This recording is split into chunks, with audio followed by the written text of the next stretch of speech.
अस्सलाम वालेकुम, मैं अली हसन हूँ। आप देख रहे हैं न्यूट्रल्स। नाज़रीन, मंटू ने कहा था कि जो कलम फ़रोश होता है वो जिस्म फ़रोश से भी ज़्यादा बदकिरदार होता है। और ये बात बिल्कुल दुरुस्त है, क्योंकि जो जिस्म फ़रोश है वो तो सिर्फ़ अपनी ज़ात और अपने किरदार को मसख़ करता है, लेकिन जो कलम फ़रोश है वो पूरे मुआशरे को मसख़ कर देता है। और जंग और जियो जो है वो पाकिस्तान में इस वक्त कलम फ़रोशी के आला दर्जा पर फायज़ हैं। और रोज़ इसी तरह से अपने कलम फ़रोश करते हैं और फ़ेक न्यूज़ जो है वो प्लांट करते हैं। मीर शकील साहब ने ख़ुद इस बात का एतराफ़ किया था एक दफ़ा कि जो ये सहाफ़त है ये उनके लिए कारोबार है। तो यानी उनके कहने का मकसद सिर्फ़ यही था कि मेरा जो ये कलम है ना, ये किसी के लिए भी जो है वो अवेलेबल है, जो जिसे चाहिए वो पैसा दे और ले ले। हुआ कुछ यूँ कि आज जियो ने ना एक ख़बर दी कि जो पाकिस्तान तहरीक-ए-इंसाफ़ है ना, वो केपी में हुकूमत साज़ी के लिए परवेज़ खटक की जो पीटीआई पार्लियामेंटेरियन है उसके साथ करेगी, बातचीत करेगी। और उसके बाद फिर इन्होंने खुद ही जो है ये ख़बर जो है उसकी तरदीद कर दी जियो ने। जब पीटीआई ने इसकी तरदीद की तो खुद ही तरदीद कर दी। इसके अलावा दोबारा इन्होंने फिर पीपल्स पार्टी के हवाले से यही खबर ब्रेक की कि पीटीआई जो है वो अब पीपल्स पार्टी के साथ बातचीत करेगी और वफाक में हुकूमत साज़ी के लिए। तो इन सब चीज़ों का मकसद सिर्फ़ एक था कि इमरान ख़ान को पाकिस्तान के जितने भी बाकी रवायती सियासतदान हैं, उनके मुताबिक बना के दिखाना कि इमरान ख़ान भी उन्हीं की तरह का है। जिस तरह वो करते हैं, एक दूसरे को अपोज़िशन में होते हैं तो गालियाँ देते हैं, मुख्तलिफ़ किस्म के इल्ज़ामात लगा देते हैं। और तुम चोर, तुम चोर, तुम डाकू, तुम लुटेरे, इस तरह के चलता रहता है। और जैसे ही जब इक़्तिदार की बारी आती है तो सब इकट्ठे हो जाते हैं, जिसका एक मंज़र हमने हालिया दिनों में देखा है। और ये सियासतदान अवाम को किस तरह से बेवकूफ़ बनाते हैं, ये सब के सामने है। और इतना गैप भी नहीं देते कि यार चलो कोई 5-7 साल का गैप दे लें, अवाम को भूल लेने दें। अभी पीडीएम 1 जो थी उसमें सब इकट्ठे बैठे हुए थे। उसके बाद इलेक्शनों में आए, एक-दूसरे के खिलाफ इन्होंने कैम्पेनें की और तकरीरें की, और फिर अब एक-दूसरे के साथ बैठे हुए हैं। तो इमरान खान को ये दिखाने का मकसद था कि इमरान खान भी जो है ना वो इन्हीं रवायती सियासतदानों की तरह का ही है। लेकिन पीटीआई ने इन दोनों मामलात की तरदीद कर दी। और उसके बाद इन्होंने जो है वो इसकी जंग वालों ने भी इसकी जो है वो खबर चला दी कि नहीं जी, हम तरदीद करते हैं। और बाकी इज़्ज़त और ज़िल्लत जो है ना वो तो अल्लाह के हाथ में होती है। जंग जो है वो पहले भी इस तरह बहुत सी चीज़ें कर चुका है और गलत ख़बरें चलाता रहता है, जिसकी मिसाल मैं मुझे अच्छी तरह याद है कि जब शहबाज़ गिल साहब को गिरफ़्तार किया गया बनी गाला से, सबको पता है, और एफआईए ने उन्हें पकड़ लिया, तो 1-2 दिन बाद जंग ने अपने जो बाकायदा अखबार की मेन सुर्ख़ी थी ना, हेडलाइन थी अगले दिन की अखबार की, जुम्मे का दिन था। उसकी मेन हेडलाइन ये लगाई कि जो शहबाज़ गिल साहब हैं वो वादा माफ़ गवाह बन गए हैं इमरान खान के ख़िलाफ़। और शहबाज़ गिल साहब उसके बाद इतना तशद्दुद और फ़स्तायत वग़ैरह बर्दाश्त करके बाहर आ गए। उसके बाद वो मुल्क से अब जा चुके हैं, बाहर ही हैं।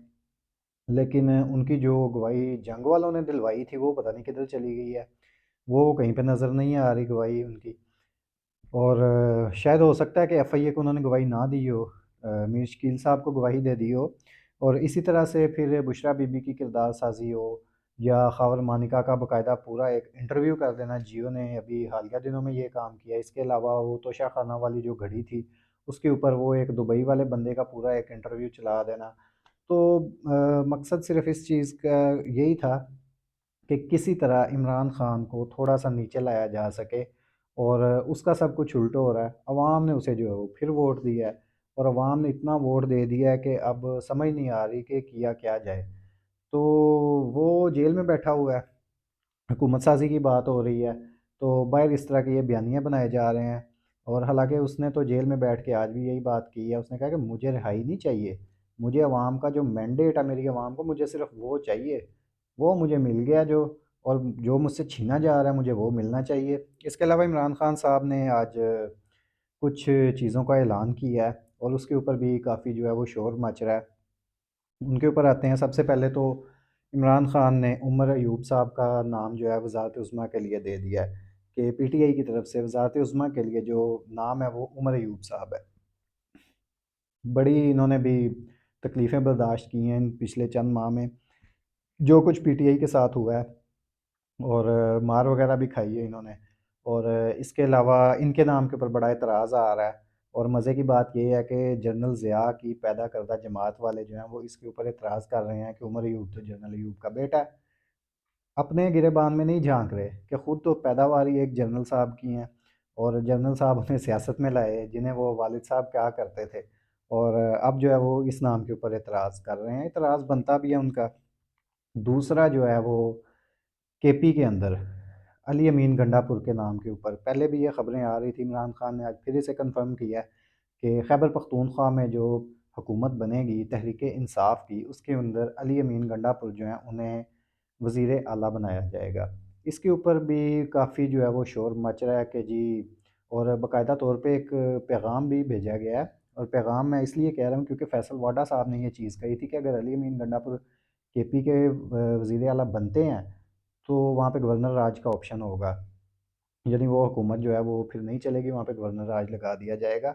और दूसरा कुछ लोग इसके ऊपर भी बड़ी बातें कर रहे हैं कि जी 9 मई वाले जो है वो अब वज़ीर आला बनेंगे, ये वो। अली अमीन गंडापुर ने बड़ी तकलीफ़ें बर्दाश्त की हैं, कहाँ-कहाँ इन्हें घुमाया और डीजी खान और पता नहीं किधर-किधर इन्हें लेके फिरते रहे और मुख्तलिफ़ किस्म के मुकद्दमात में इन्हें मुलविस रखा। और फिर आपको पता होगा इनके ज़रा लंबे-लंबे बाल थे, बाकायदा इनके बाल काट दिए गए थे। टॉर्चर करने का एक तरीका था। फिर उनके भाइयों ने उनके साथ इज़हार यकजहती के लिए भी अपने बाल कटवाए। और अभी ये बातें चल रही हैं जी, अली अमीन गंडापुर के ऊपर 9 मई का इल्ज़ाम है, ये है, वो है। और ताज़ा-ताज़ा एक आज़ाद जम्मू कश्मीर के इलेक्शन कमीशन ने उन्हें गिरफ़्तारी का वारंट भी जारी कर दिया। ख़ैर, एतराज़ ये आ रहा है जी कि 9 मई के मुलविस हैं अली अमीन गंडापुर साहब।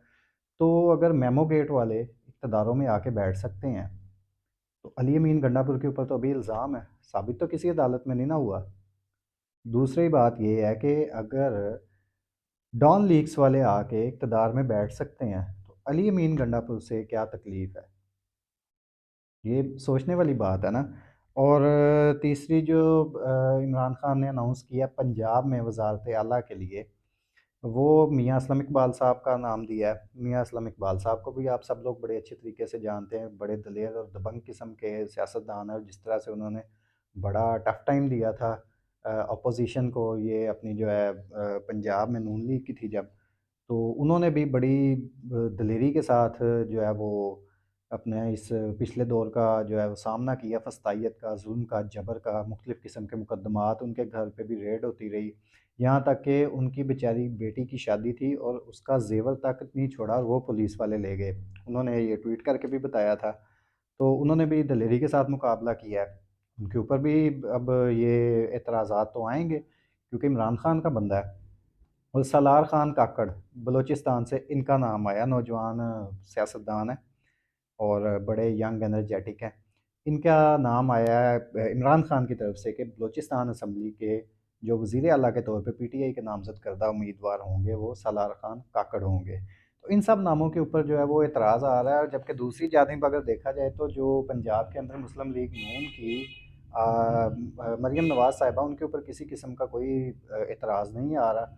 हालाँकि उनका ट्रैक रिकॉर्ड सबके सामने है, अदालों के ऊपर हमला करना।